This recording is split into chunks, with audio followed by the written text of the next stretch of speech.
This is ContactTalkRadio.com. Consciousness in action. And you are taking action into your consciousness by tuning into Contact Talk Radio. And on TuneIn.com, Ping.fm, and UpSnap Mobile. Contact Talk Radio. Throughout the nation and around the globe, from his heart to yours, it's Dearjames Live on the radio, here on the Contact Talk Radio Network, bringing you intuitive insight, answers, and advice to your life questions. Hello, everyone, and welcome to Dearjames Live on the radio, here on the Contact Talk Radio Network. Today, we are discovering past life regression with my dear friend and colleague, Stephanie Riseley. But before we get into that, and we will be taking your calls live throughout the show, so if you have questions for Stephanie about past life regression or future life progression and other types of hypnosis work and so forth, we're going to be taking your calls live. The number to call in is 877-230-3062. I just wanted to bring up as well that coming up on August 13th on Dearjames Live, Express Yourself, it's going to be passion and purpose. So we're going to be talking about what is your passion, or have you lost it? Have you not discovered it yet? And what's your purpose in life? So many people are always saying, what's my purpose? I'm lost. I don't know what I'm doing, where I'm going. I know there's something more for me. So we're going to be doing Express Yourself, Passion and Purpose on August 13th. And then we will be going live on the 13th of August. And we will be doing a very special edition of Dearjames Live on the radio with Chris Griscombe, who is the founder of the Light Institute. And we will be discussing with her all of her incredible work at the Institute and multi-incarnational work and so forth. But today's show is all about discovering past life regression. And it's with, again, my dear friend and colleague, Stephanie Riseley. And Stephanie is a Los Angeles-based hypnotherapist. She does and focuses work within the past life regression, future life progression, and as well hypnosis work in terms of weight loss, stopping smoking, cognitive behavioral therapy, different mindfulness therapy, many different modalities that are meant to bring about a renewed self, a renewed awareness, and to release you from many different issues that might be holding you back, or to explain why things are happening. And I've had the privilege of actually working with Stephanie, and I should say attending sessions with her, and that's how we met. And it was just an amazing experience for me. And so I wanted to bring Stephanie on the show. So welcome, Stephanie. How are you? I'm great, James. It's great to talk to you. I know. It's so good to have you here. I've been excited about this. Yes, well, thank you for having me on with all your listeners. Absolutely, absolutely. So clearly, something that I have said about you that I think sets you apart in the field is that when you're dealing with past life regression, many people see it as a playful act. And I, in my write-up for the show with you, I said, and I want to start here because I think it sets you apart, is that you're not playing in the past, it's work. And I want you to kind of explain why you have that principle, because I know one of the first things that you said to me when I called you was, if you're looking to just kind of dibble and dabble and look, I'm not the woman, the practitioner for you. And so tell me why that's important. Tell the listeners why it's important not to just play in the past, if you will. Well, when I help people really discover their purpose and their passion, what you just spoke about, because that's what leads to true happiness. And my job as a healer, and I started out to be a healer when I was 18 to be a doctor, but instead of being a doctor, the all that is decided it was better for me to be a patient. So I got systemic lupus, and that lupus almost killed me, but because by the time I was 24, I was taking 60 milligrams of prednisone per day and lost all my hair, lost my hip joints, and I went to a health food healer. And that healer gave me a way in which to heal my body using organic food and a lifestyle that changed my habits completely. So I am now 67 and I do yoga. I do all kinds of walking. I have habits that led to a good life. And so that's why I don't just do past life regressions. Yes, I believe in past life regression because when I was 3 myself, I had bleed through past lives of my past life as a German Jewish doctor. Now, I didn't know he was Jewish then, but I knew that anything that had the sound of Judy or rude drove me nuts because I'd been just in Germany where they would call Juden. All of this I found out later. But in terms of helping other people, I had this weird life that just kind of snaked itself through. I wound up working at the Neuropsychiatric Institute for 4 years, doing the work that became the DSM-3 revised. In order to heal myself, I did 12 years of talking therapy, which the newest brain research proves is a waste of time, really. It's nice to talk to people, but in changing your brain, what changes your brain is cognitive behavioral modification and awareness therapy. And so I use that along with Jungian technique and past life regression. And the past life regression is powerful once you get through the first 2 sessions where you understand that what you think determines what you say to yourself. And it is your inner monologue. It is people's inner monologue that is so toxic because people now with awareness therapy that I help them become aware of are just criticizing themselves all the time. And they're judging themselves and they're judging other people. And when you kind of can change that, flip that into allowing everybody to be themselves and allowing yourself to connect with your soul. And that's why when we get to the 3rd session, and I work in chunks of 5 sessions, and each session is 2 hours long, which I always say to people. And so that's why you just can't whip in and just, people will call me and say, well, I just want to find out if I was a queen in a past life. And I go, that's not going to do you any good. And those queen lives are not good. But if you boil it down, we're jumping ahead and I want to boil down though, the playing in the past. The playing in the past doesn't, it is nice. It is very interesting to find out the connections with other people, but it's how that past life can inform you and help you heal in this lifetime. I deal with a lot of people who have been sexually abused, a lot of people who come from very abusive backgrounds. And when they understand why it is that their soul needed that learning opportunity, it helps them forgive the perpetrators. And usually they'll see that it's a flip situation and that they themselves at one point abused that person. And I'm thinking of what came to mind was a twin who came to me, an artist, an architect who came to me because he was he wanted to lose weight. And when he saw that in a past life, he had been a great Chinese warrior and he had killed his first, he had assassinated his first in command, who was his father in this lifetime. And then I said, let's go back and see who you left as a widow and the family. He saw that the mother, the wife of that person he assassinated was his mother in this lifetime, and her son was his twin. And so that allowed him to actually understand all of this family dynamic that had driven him nuts his whole life. And he was able to lose, I think, 40 pounds and be happy with and then he worked with me for a long time. Right.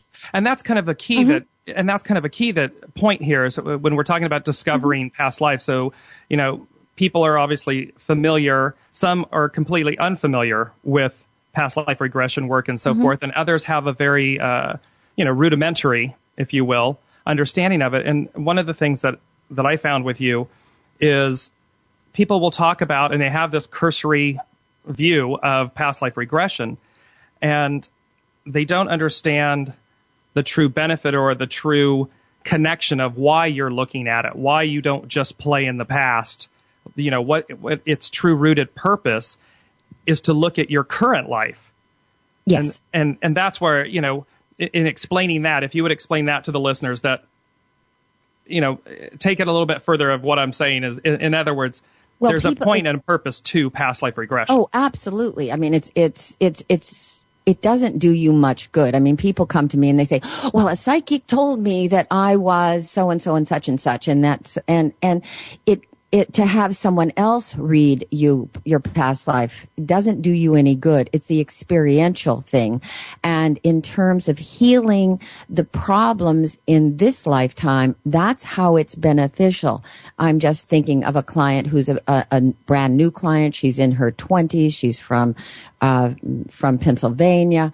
And when she did her past life regression, she could see why it was that she chose her parents. And she chose her parents because they were stable. She'd had a very rough past life, and she had been a very famous actress. And in this lifetime, when she went, because the progression of doing a past life is you see your own birth first. You remember that? Right, exactly. I remember that. You see your own birth. Your own birth, right. And it's stunning for people to look into the eyes of their new mother and see how they were welcomed into the world. Were they loved? Were they not?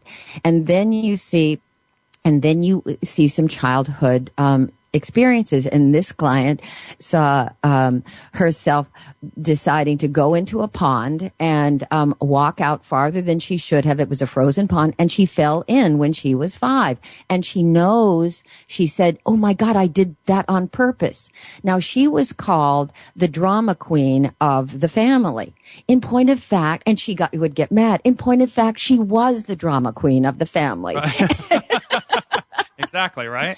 So, I did it on purpose. And that allowed her to give up all of the anger at her very concerned parents. You know? Interesting, because of course this was playing out a second time, but in a new form. In a new form. Right. So that she saw herself as a very famous actress in a past life, and now she's a filmmaker in this lifetime because she wants to get behind the camera. So anyway, she's and it'll help her just allow herself to appreciate the parents that she has, and she was born into a very wealthy family. So she has the benefits of that instead of being a starving actor on the road in a Shakespearean company, struggling. And that's what she was before.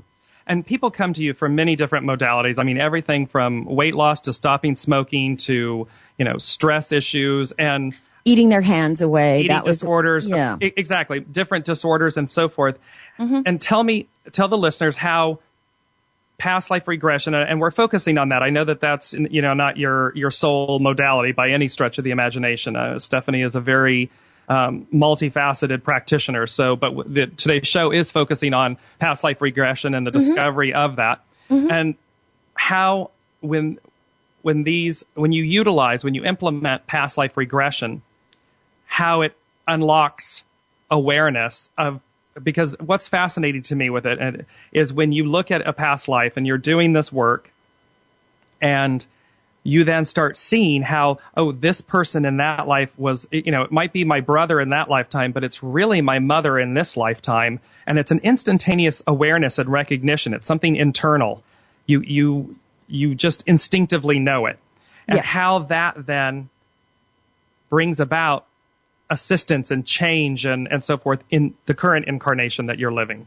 Yes. Well, it's the seeing. I mean, I'll just use myself as an example. I had it turns out a psychopathic mother who is a very beautiful nurse, and she went after and these are broad things. My father, who was a fairly wealthy and flyboy in Australia, and the two of them, they hooked up in Australia, and she came to the United States, and then She had children when she didn't really. She was not a good mother, and I was born to her.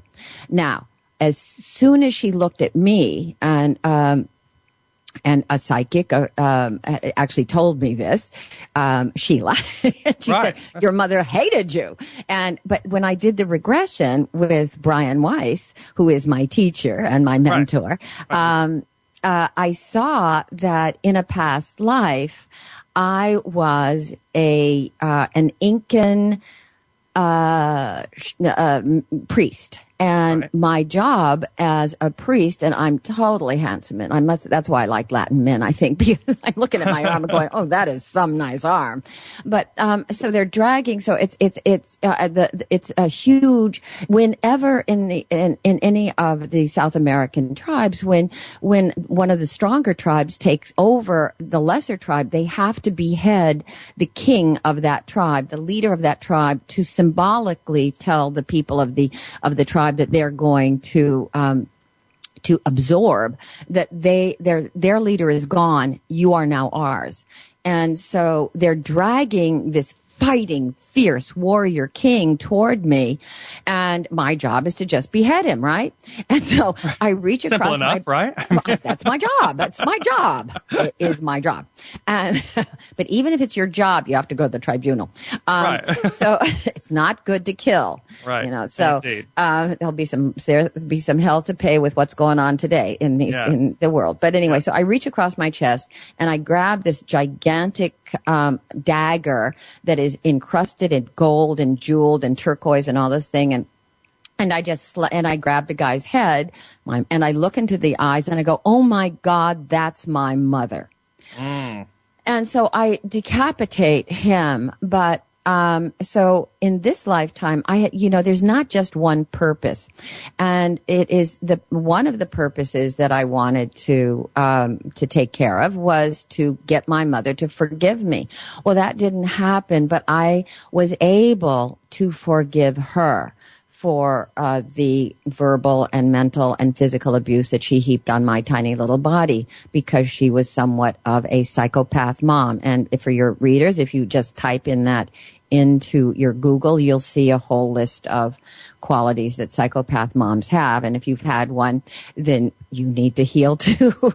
Right, because it is about healing. And it's all about healing. Work is about healing and moving forward, transcending issues that are blocking you.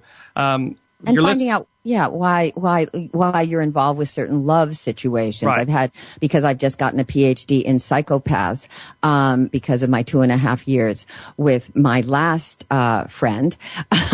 I now understand and can identify it. So just yesterday, I had a client who has been involved with the same kind of personality, who is totally self-absorbed, and what they do is try to destroy you ultimately for their own pleasure and for their own power. And I was immediately able to say, this is what the situation is. And she went, oh my God, I've been to therapist after therapist. And then I showed her all the research and the books, and I said, now this is what you're going to do. And when we do the regression, which we will do in number 3, she'll understand why she needed this opportunity. Right. And it's an opportunity to see your life from a different perspective. And then the past life regression allows a person, once that life dies, to go to the in-between and to meet your own soul, to meet your own soul group. And the soul groups have different purposes. I'm a healer communicator. You're a communicator. We're probably from the same kind of cluster, because you're a communicator too. And healer communicator. And then you meet your guide. And the guide then gives you essentially your marching orders. What are you here to achieve?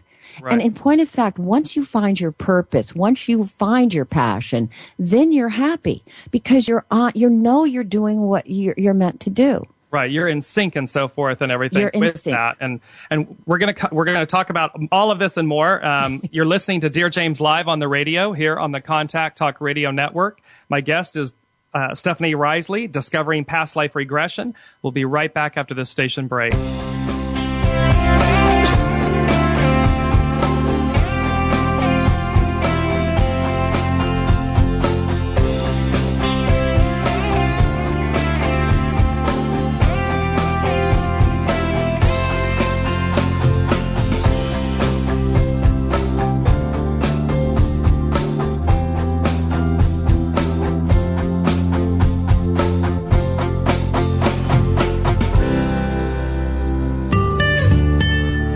desire to be more consciously enlightened is innate. Do you feel there's more to life? If so, find the resource that's right for you by going to dearjames.com/resources. You are the reality you create. Make it a great one. When you ask a question, the universe hears you, and in a multitude of ways, they seek to communicate with you to provide the intuitive insight, answers, and advice you seek. From serious to silly, monumental to mundane, there's nothing the universe can't cover. Maybe the insight you receive is exactly the affirmation you were looking for. Then again, it may just give you a whole new perspective on things, and that's the beauty of the universe. Submit your question to Dear James at dearjames.com and click Ask. The gift of giving is immeasurable. Give of your time, talent, resources, and money. Give not only because you can, but because by doing so, it is already coming back to you. As a people, we are only as strong as the least among us. Together, we harness the power of the collective whole and see through our deeds the power of miracles, both large and small. Find the charity that's right for you by visiting www.dearjames.com and click on Charitable Giving. One person or kind act really does make the difference.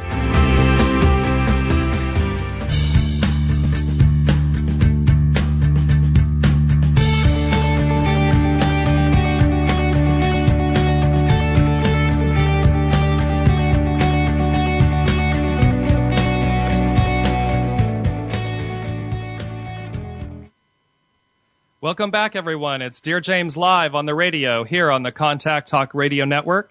Today, my guest is Stephanie Riseley. We're discovering past life regression and the work that goes into it. And, you know, the crucial point that I want to, before I bring Stephanie back on, is that I really want to convey to people that the work in regards to past life regression is so rewarding. And if you have not experienced it, you know, by all means, if you're in the Los Angeles area or via Skype and so forth, you know, reach out to Stephanie. But if not, find a qualified practitioner in your area, because the benefits are truly life transforming. And it's about looking at your past lives, not staying in that place, but looking at them to understand things that are happening in your current life, in your current incarnation.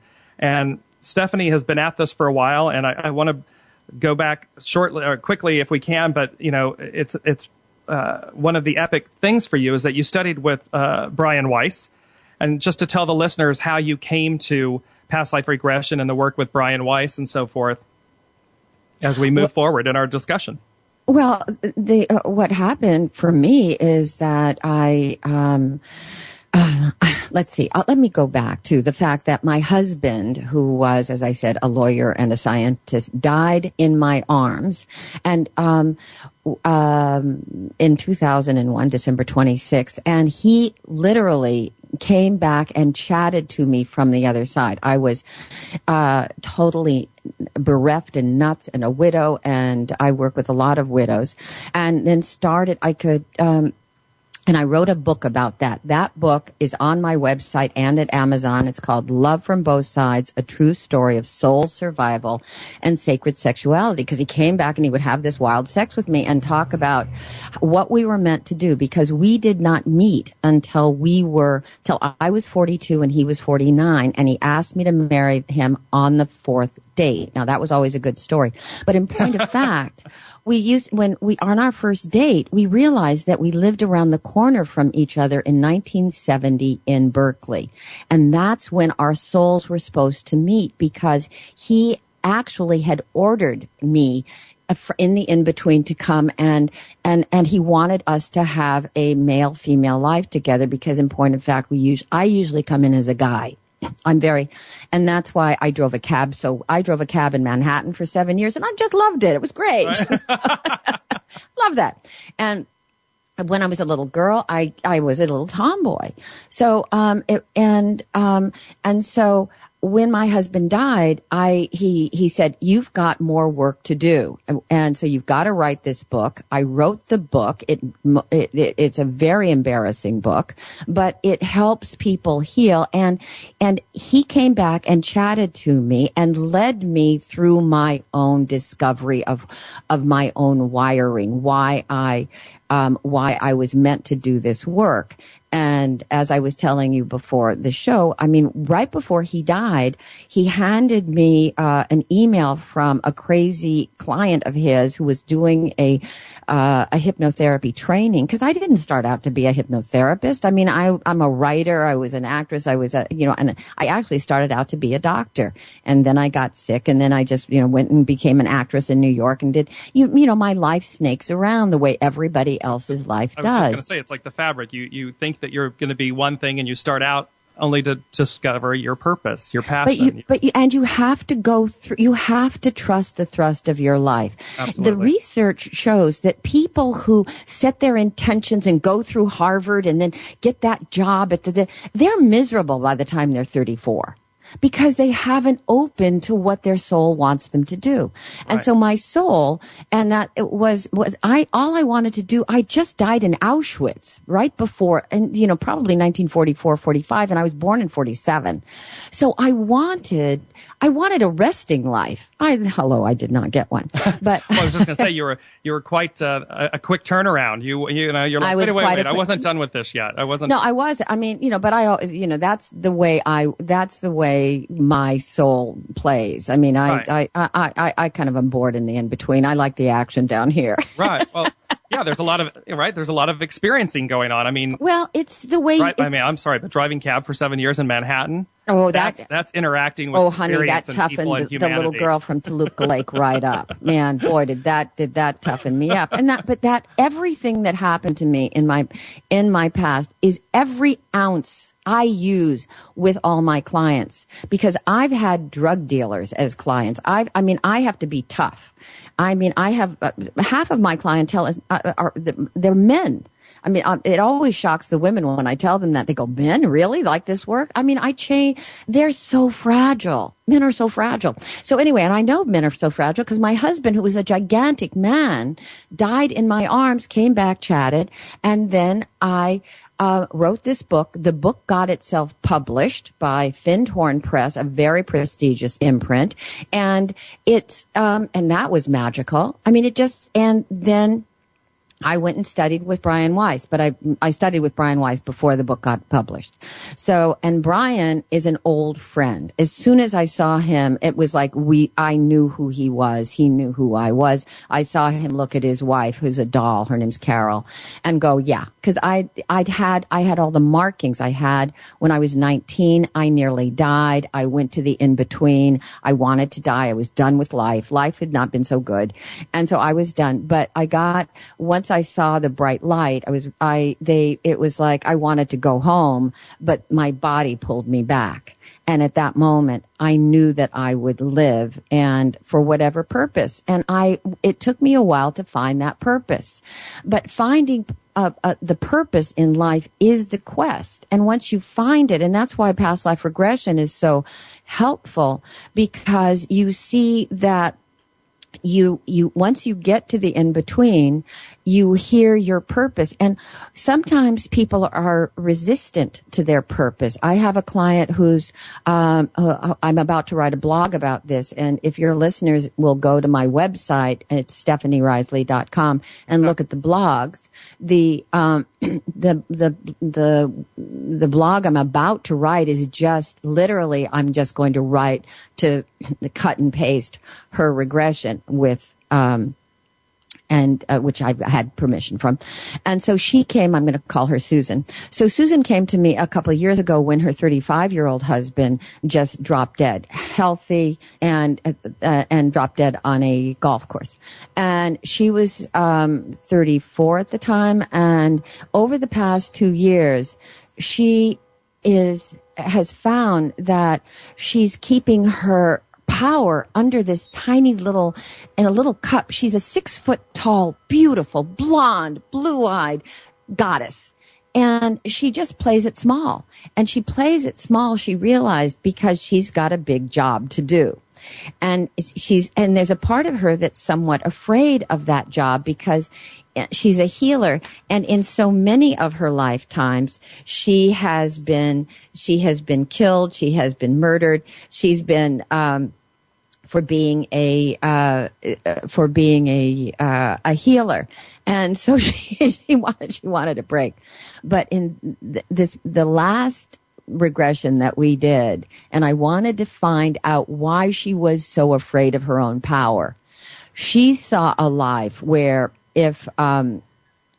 she was really a bad person. And if I could, she had a pathological, she was a psychopath brain. And James Fallon's book, The Psychopath Within or Inside, allows you to see a psychopathic brain from a different perspective too. It's part of the continuum of our brain, and of the human brain. But she had no conscience in that past life, and because she had no conscience in that past life, she did some despicable, horrible things, and she was really uncomfortable with that. And then let me just say something too, because that's also something that people don't realize, is that, you look at yourself in this lifetime and, oh, I'm a good person. And, and in your example, showing with your mother and everything, oh, I was responsible for, decapitating her for actually, and so you realize that while you may be this amazingly wonderful, good person in this lifetime, in a past lifetime, you have done acts that were less than good, but they're playing out a purpose and a point in the evolution of the soul group or the interacting souls, if you will. Right. There's light and dark. You must accept the shadow side of yourself. Because you can always choose. That's the nature of our journey. It's always a choice. You could have chosen to ignore your soul and just keep doing, being fabulously successful in real estate. Right. Or you could have chosen, they knocked you upside the head. Oh, absolutely. And that's why I say, it's really quite extraordinary because for me, the universe literally put me on lockdown with my real estate and everything. Just said, nope, it's not going to happen. It's over. It's done. Right. Per se. And until I did Dearjames, until I really came forward. And it was an amazing thing to then look through the lives, through the past life work. And we did future life progression, which I also want to get into. Okay, great. But it was an interesting thing that when you do this work and when you're working with a practitioner like Stephanie, there's a point where you begin to see, as you're saying, your good self, your shadow self, and you have choices to make in how those past lives are affecting your current life, and whether you choose to transcend, whether you choose to align yourself by utilizing those components of the past lives. Yeah. Now, and I'm just thinking of my own direct past life, which is very omnipresent because I have a lot of the same qualities of this rich Jewish doctor. When I was a child, first of all, I wouldn't settle for anything but the best. My parents used to get upset. I would order filet mignon, and you'd go out. I'd have shrimp cocktail filet. That was what I wanted. I didn't want anything else. And, right. They used to tease me. I could tell the difference between butter and margarine at 3 months old. So I wouldn't have margarine. But in my past life, literally, and you go around with the same group of about 200 souls. And in that past life, I was Rothschild rich. So very, very, very wealthy. And yet I was a doctor and I enjoyed my work and I had bleed through dreams when I was 3. And I would say that they were when I was a young doctor in World War I. And so by the time the Nazis started coming to power, I was a very entrenched Berlin doctor, and who had I had a wife, and that wife was a good wife, and she was my best friend in high school. And when I met my best friend Jane, I fell so in love with her, I thought I was gay. Right, because there was such a connection. There was such a connection. The joyousness of being with her was just so fun. I mean, we just had such a good time together. But she was my wife in that past life. But I also had a daughter who was my other best friend, Lynn, who I met at Disney in 1990 when we were both writers there. And then I had a mistress too, because and that mistress was a blonde, blue-eyed, gorgeous chorus girl who was my ex-Puerto Rican boyfriend. I will not name his name. Right. But you could go on. Right. No. So anyway, bless his heart. And Right. And so I met him 2.5 years ago. And when we connected, we were on fire together. But he, in that past life, he outed me to when it looked like the tide was turning. Like so many of my contemporaries, I sent all my money ahead to New York as much as I could get out of the country to feather my bed in New York. And I wanted to take care of my mistress. So I bought her a house and I told her the plan of that we were leaving, and she outed me to the Gestapo because she was also sleeping with the Gestapo, of course, right? Right. And that was normal. Right. And so she was responsible for my winding up in Auschwitz, and I died angry, and I died wanting to kill her. So in this lifetime, all the soul work that I had to do left, because you sort of have this checklist, was to forgive her entirely or forgive him. And when I met him, he had some personality issues but my job was to love him unconditionally and to encourage him, and then finally just let it go, which I was able to do after 2.5 years, but it took those 2.5 years. Right, because there's certainly work, again, and we talk about this, and I'm stressing this point with the listeners, that past life regression is as fascinating as it is, and it sounds, and when you're listening to discovering these lives and seeing how they're playing out, the point of past life regression is the work. It's the work that you do that in order to understand what was the dynamic, what was taking place in this previous lifetime with this soul or those souls, and who are they in this lifetime? And what's the residual factors left over? What are the things that are playing out? That, because it explains so much sometimes. I mean, there was one where I understood the dynamic between that, and I saw it very vividly, and I understood that my mother was my wife. So my mother in this lifetime was my wife in that time, and my sister in this lifetime was my daughter. Right. And when I saw that, and that life in that instant, it explained, besides, initially it was... What was that life that you were in? It was in, kind of mid-century England, old England. Right. We were, I wouldn't say aristocratic, but upper, established and so forth. And it was just a point of understanding, and that was early in my experience with past life regression work. And so it kind of, as for anyone, it kind of freaked me out at first. I was like, oh, that's so strange. And what? And then as I let it settle in, I kind of understood. And all of a sudden I started looking at how it explained so many dynamics for me in the way that we interact in this lifetime, and our relationships and our closeness, or our, and things where, there are many times where my mother will say, oh, your daughter, I mean your sister. And it's very funny because she's, I'd never mentioned it to her, but that would be her default sometimes. And I would, and it all just made a lot of sense. But we need to go to a quick commercial break. So you're listening to Dearjames Live on the radio here on the Contact Talk Radio Network. My guest today is Stephanie Riseley. She's a Los Angeles-based hypnotherapist, and we're discovering past life regression. We'll be back after this station break.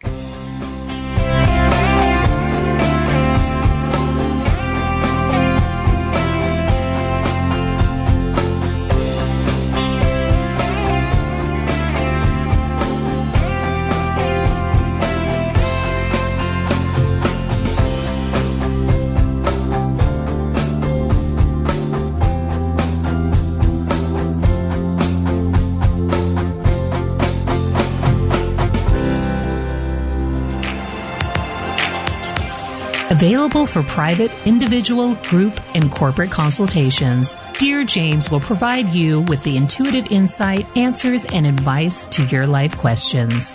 Schedule your consultation by going to www.dearjames.com and click on Consultation. The gift of giving is immeasurable. Give of your time, talent, resources, and money. Give not only because you can, but because by doing so, it is already coming back to you. As a people, we are only as strong as the least among us. Together, we harness the power of the collective whole and see through our deeds the power of miracles, both large and small. Find the charity that's right for you by visiting www.dearjames.com and click on Charitable Giving. One person or kind act really does make the difference.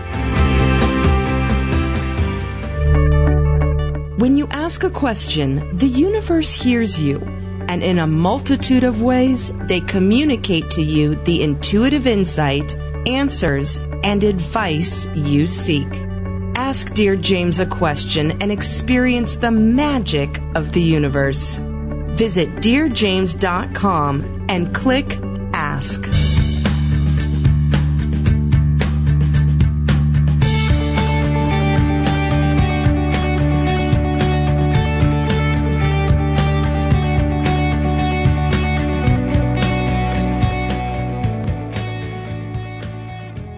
Hello, everyone, and welcome back to Dearjames Live on the radio here on the Contact Talk Radio Network. We are talking about discovering past life regression with Stephanie Riseley. She is an LA-based hypnotherapist and doing multifaceted work with hypnotherapy and past life regression and future life progression, which I also want to touch on. But Stephanie, what I want to do, because as we're coming into the closing end of the show, I want to talk to our listeners about when they come to you, that there's a set minimum, meaning you must sign up to do the work. And I keep talking about that. So you must sign up to do the work, and that you really stage this, if you will, or present this in a 5-session series, that they're committing to 5 sessions and kind At of least. walk, right, exactly, at a bare minimum. You're committing to 5 sessions, and that, kind of walking through that first session, what happens? Well, in the first hour of the first session, all I do is explain the brain to the client from the perspective of the newest brain research and the Neuropsychiatric Institute, which is where I worked for 4 years, doing the primary research that became the DSM-3 revised, which is what a psychiatrist uses to categorize people into disorders. The newest brain research proves that that form of categorizing isn't actually authentic, and the way they treat them with drugs is actually harmful. What is helpful to a client is cognitive behavioral modification and awareness therapy. So I teach them about how their brain works and then give them a brain exercises with a CD that I make for them to help them begin to analyze their thought patterns and to delete the thought patterns, the behaviors, and the beliefs that are sabotaging them. And then in the second session... And before you go to the second one, I want to say to you, the first one, so listeners understand that when she's talking to you about the brain, and because I've gone to Stephanie, and that's why I'm kind of interjecting, it's that you'll realize that she's teaching you not only about the brain, but about the underlining awareness of it's under your power, your control. Absolutely. To modify your beliefs, to monitor your brain, your thoughts. And then thereby, that is step 1 in her process of become aware of what you're thinking, of what your habits are, of what you're doing. Yes. And that's what the newest brain research proves actually changes your brain. There's so many books about this. It would take a syllabus that would be 5 pages long. But so I did 6 years of Jungian dream analysis at the Neuropsychiatric Institute. And so I use in the second session, a Jungian dream analysis combined with some other things, because I've been in this healing work of my own for 40 years, to help people access the sorrow of their inner 3-year-old and the anger of their inner 13-year-old and attach to the wisdom of their future 86-year-old self. Because everything that you do today, James, and your clients and your listeners, everything that we do will affect our future self. Every moment, every thought, every choice. And so when you have that, who do I want to be when I'm 86? Really what I want my clients is for them to die used up and proud. And so that's what happens in the third session. After the first 2 sessions with me, I'm able to diagnose. I'm an amazing diagnostician, if I say so myself, because I'll just hear what people say and I'll go, well, is this, and this? And they go, how did you know that? And I actually don't know how I know that, but I can say, let's work on that. And then the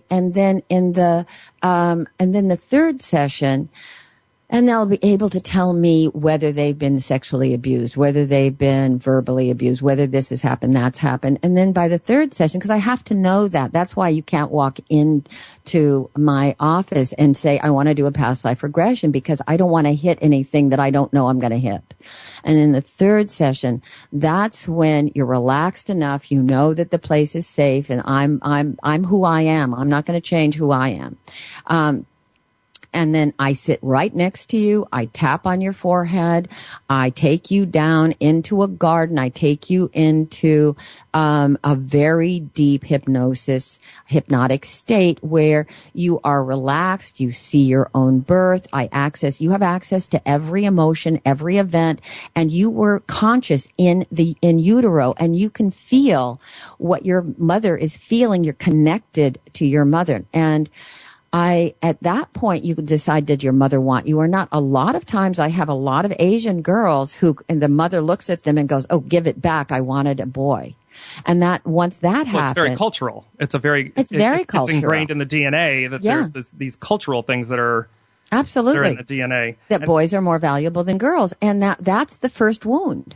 Right. And if that's the first wound, if you feel less than because you didn't have a penis, then I have to go in, and then I do what I call psychic CGI, computer generated imagery. I get you as the client to go into your own birthing room and pick up your own baby self. And you look at that baby and you heal that, and you can literally reprogram that memory. I mean, that's what the newest brain that's why memory is very plastic. You can change a memory. And why carry around all this garbage from the past? Change your memories into things that help you, right? Right. Well, exactly. In essence, it's being fluid, and something that was I want to tie back quickly before we go. Uh-huh. In one of Shirley MacLaine's books, and she had discovered past life regression work and so forth. And she said that she, in essence, had this epiphany that every thought, every action, everything that she did in this lifetime mattered, because it wasn't only about, as you say, about the 86-year-old self, but it was about the next lives that she was going to have, and how if she was able to see all of these past lives, if you will, and how they were influencing her current state of incarnation, how her actions, how her mindful actions and awareness was going to influence her future lives. And that it was her, and she had, she states, I had this epiphany that I was responsible. I'm responsible in this lifetime for what is to come. And it was really profound. It was a profound statement and awareness. Yeah, no, she's an amazing woman, and and she has had a glorious incarnation, and she'll be proud when she dies because she's from the artistic healing communicator clusters, right? And then so once you see that, then you see a past life, then that life dies. We go to the in between. You see your soul group. You find out your purpose. What's your purpose? And then you go after it. And then in the fourth and the fifth sessions, I either do more past life regressions, or I can do a future regression, or I can do the healing love CDs to help you love yourself, which the newest brain research proves, and Bruce Lipton's work proves that the more you love yourself, the happier you are and the healthier you are. My new best friend is Martha Beck, and I love her work, and because she had the same kind of healing, the healer work that I had, meaning you get beaten up beyond, you die, and then you come back, and then you have to rebuild your life, and then you see your work. And she helps people heal. And so, the fifth sessions, I get people excited about this future, and I do my abundance CD. And all of these CDs are on my website. You can just download them if you want. It's not, people say, well, is it like working with you? No, because I'm sitting there looking at you, and I'll go, and I'm no nonsense. So right. You're dealing with the cab driver. I go, oh, really? You think you can sleep with two married men and be happy? I don't think so. No, exactly. And I remember saying that to a woman.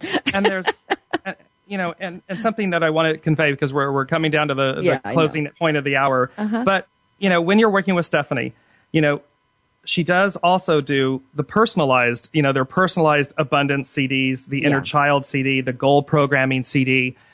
These are where she's literally in session with you, and you're hearing her speak to you through headphones and so forth, while you have the theta beta wave inducers, I got it right this time, on, which are amazing.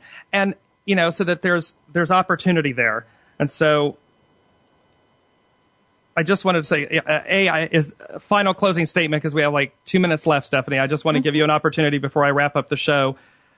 Come to Stephanie Riseley because... Open to your purpose and your power and your passion, and that will make you happy. I opened a book and it just says, make your living any way you want, but neglect no sacrifice at your chosen altar.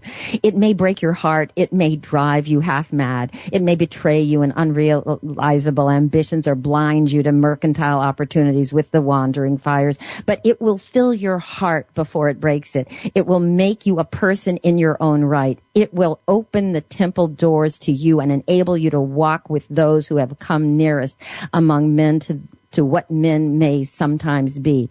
If the time arrives when our young men and women lose their extravagant faith in the dollar and turn to the arts, we may then become a great nation, nurturing great artists of our own, proud of our own culture, and unified by that culture into the civilization worthy of our unique place in this rich and lucky continent, and worth remembering perhaps when our wealth and our luck run out. That was written by Sherwin Anderson in 1947, the year I was born.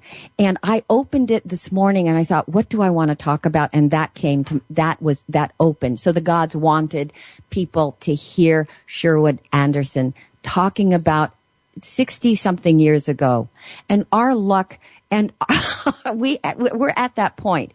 It's a tipping point right now. Right. It's a tipping point. That's very true. It's a tipping point, and we all need to step up and do what we can in our own lives, in our own communities, and on our own streets. I agree. Well, be kind. It's been such a beautiful pleasure to have you on the show today. I thank you so much. And I just want to say in closing to all the listeners, when you come in to do this work and past life regression work, be open, be raw, be vulnerable, be consciously aware of your pursuit, of your alignment, of your choices, because this work is really incredibly powerful work. Past life regression work, future life progression work, that what you choose and what you do, consciously choosing every moment of every day, makes a difference. It matters. And to work with Stephanie is a privilege, and so I can't thank you again, Stephanie, enough for being on the show. Thank you. You're so welcome. Thank you. And so, as I say to everyone, it's always about choice, and it's always about the privilege that we have to make that choice. You are, as Stephanie often reminds her clients, you are a soul with a body, not a body with a soul. And make conscious, wise, beautiful choices and do the work.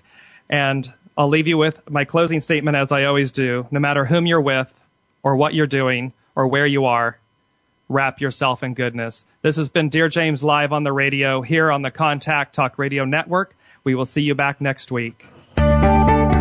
You've been listening to Dear James Live on the radio with your host, Dear James. Gain intuitive insight, answers, and advice to your life questions and so much more by tuning in next week and visiting DearJames.com.